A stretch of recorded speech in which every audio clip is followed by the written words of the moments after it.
Hello, today we will present a case analysis on Starbucks failure in Australia, a strategic misreading where global success collided with local reality, and Jason will begin with the case overview. At first glance, Starbucks failure in Australia appears surprising. Australia is a wealthy economy with one of the most developed coffee culture in the world. However, this case is not about a lack of demand for coffee. It is about how a multinational corporations misread a local market despite its global success. Starbucks is a United States-based multinational corporation that expanded internationally using a highly standardized business model. By the late 1990s, this model had been successfully replicated across many global markets, creating strong confidence in its, transferability. Starbucks entered Australia in the year of 2000 and expanded rapidly.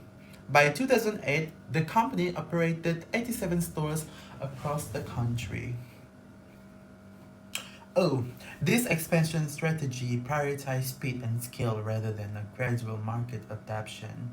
The core challenge Starbucks faced was strategic failure to localize. Management assumed that a global successful, standardized model could be directly applied to Australia without sufficient adjustments to local culture, consumer behavior, and communications practices. These strategic assumptions became the foundations of Starbucks' difficulties in Australia. Aisha Zara will now explain how Starbucks' reliance on standardizations rather than localizations contributed directly to this failure. Building on Jason's identification of Starbucks' core strategic problem, this failure can be explained through Starbucks' standardization-led globalization strategy. Starbucks expanded internationally by replicating its U.S. business model, including store layout, menu structure, service style, and brand positioning. This approach prioritized global consistency and operational efficiency, which is often effective in markets where cafe culture is less developed.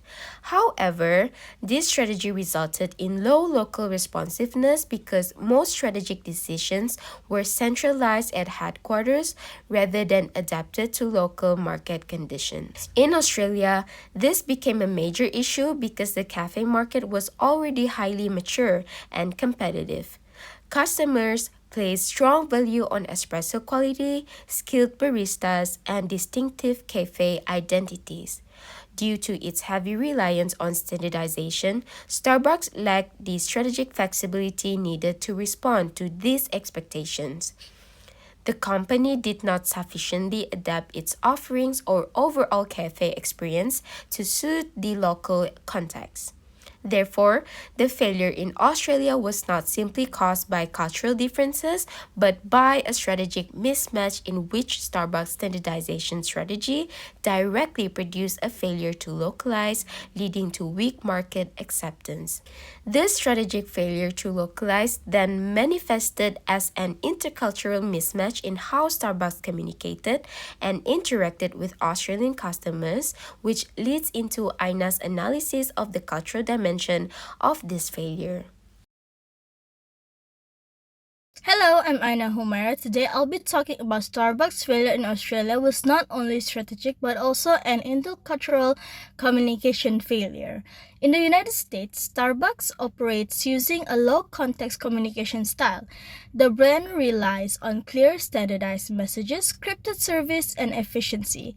Coffee is communicated primarily as a convenient product, and customers are accustomed to uniform and takeaway-focused experiences. In contrast, Australian cafe culture places greater emphasis on relational and contextual communication. Meaning is created through social interaction, informal conversation, and ongoing relationships with skilled baristas. Coffee functions as a social ritual rather than simply a product. Because Starbucks did not adapt its communication style to these expectations, Australian consumers experienced a cultural mismatch. The standardized fast service approach felt impersonal and overly corporate, limiting emotional connection and customer loyalty. Importantly, this mismatch was not only experienced by customers but also reflected a deeper communication gap between the Australian market and Starbucks management. This leads to the organizational communication failures within the company, which Inshira will now explain. Thank you. In addition to the cultural differences discussed by Aina, internal organizational communication failures also contributed to Starbucks' challenges in Australia. This section focuses on Starbucks' organizational communication failure, particularly the communication between the headquarters in the United States and its Australian subsidiary. So, during its expansion in Australia, Starbucks used a highly centralized top-down communication structure. Most major decisions such as store design, menu offerings, and expansion speed were controlled by the headquarters, leaving limited space for local managers to contribute.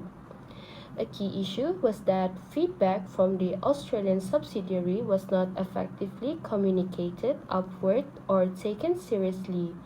Although local managers had strong knowledge of the local market, their insights did not lead to meaningful changes at the corporate level.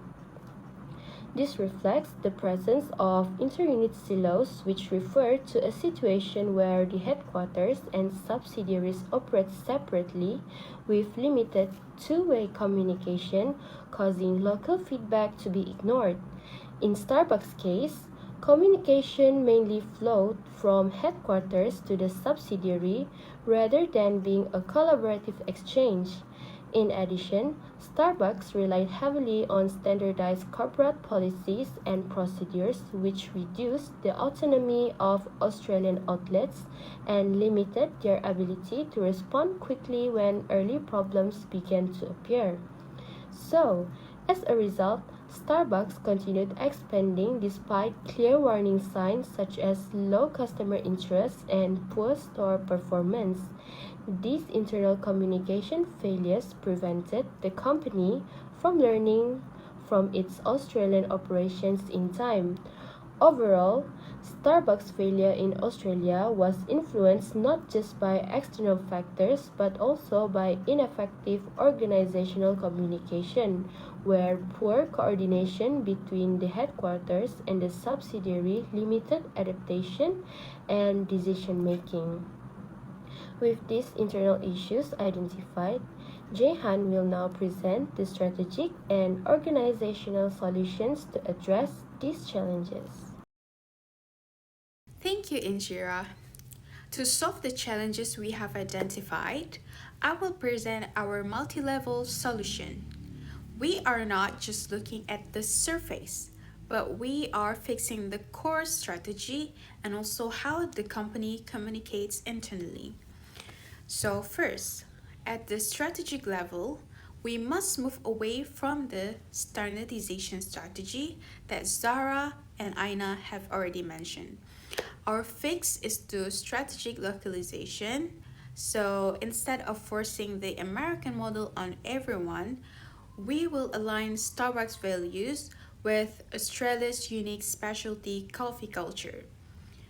This to ensure that we respect the local market rather than ignoring it. Second, to fix the organizational level, we propose structural integration. As Inshira Hex explained, the communication between the US and Australia was broken. So we will solve this by decentralizing decision making. This means giving the Australian management more power to make their own choices and creating a direct line of communication with the US headquarters. We want to make sure that the local experts are finally being heard. Our ultimate goal is to resolve the HQ subsidiary communication breakdown for good. And now, Leah will show you the practical examples of how these changes look in a real store. Building on the strategic and organizational fixes, I'll focus on what Starbucks should have done on the ground in Australia. First is the menu. Starbucks leaned too heavily on sweet, milk-based drinks which didn't match Australia's strong specialty coffee culture. Shifting towards espresso-focused options would have immediately signaled local relevance and respect for customer preferences. Second is the cafe experience. In Australia, cafes are not just places to grab coffee. There are social spaces. Starbucks' fast, takeaway-oriented model felt transactional. A more relaxed sit-down cafe environment would have aligned better with how Australians actually consume coffee. Third is barista customer interaction. Australian customers value skilled baristas and genuine engagement. Empowering baristas to interact, recommend, and customize drinks would have created authenticity instead of a scripted global experience. If these practical changes were applied, the outcomes are clear. Stronger customer connection, improved brand trust, and a better fit with the local market. To close, Starbucks failure in Australia was not about brand weakness, it was about strategic listening failure. In multinational management, global consistency creates efficiency, but local responsiveness creates acceptance. And without acceptance, even global leaders fail. That's all from us. Thank you.